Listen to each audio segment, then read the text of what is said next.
Será que o cliente tem sempre razão? Bora saber?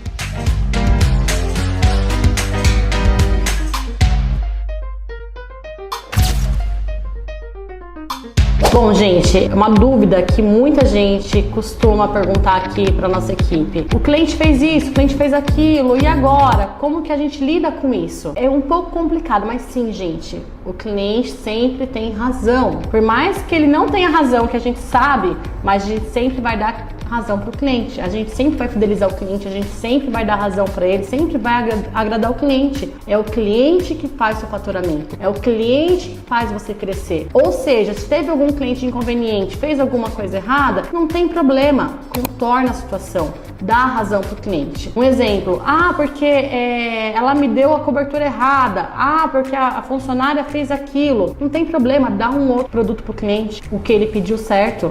Sem problema nenhum, não, sem problema nenhum, vou te dar um outro produto, vou te dar um outro sorvete, tá? Então agrade o cliente, sempre agrade o seu cliente, ele sempre tem razão. O que acontece? Muito funcionário que não trabalha direito, que é desmotivado, acaba brigando com o cliente, gente. Isso não existe, brigar com o cliente. O cliente é o caixa de vocês, não briga com o cliente. Ou seja, contorne sempre a situação. Outro exemplo que aconteceu aqui com a gente também, aqui na minha loja, inclusive, né? O cliente chegar e derrubar o sorvete no chão, não tem problema, dar outro sorvete, o cliente não vai cobrar, tá? É o que eu costumo falar aqui para as meninas que trabalham com a gente. Caiu o sorvete, caiu alguma coisa, não tem problema, dá outro. Você tem margem para isso, você tem margem para agradar o seu cliente. Outra coisa que acontece muito também para você agradar o cliente, olha, tem como colocar mais um pouquinho de cobertura aqui no meu sundae? Coloca. Você tem margem para isso, não precisa cobrar extra, gente. Eu já fui em muitas lojas que a pessoa fala, tô cobrando aqui 50 centavos a mais para colocar uma colher de cobertura a mais. Não precisa fazer isso, não cobra, fideliza o seu cliente.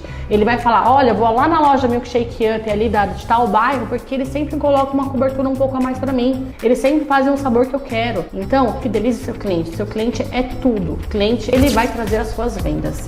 Um abraço, até, pessoal.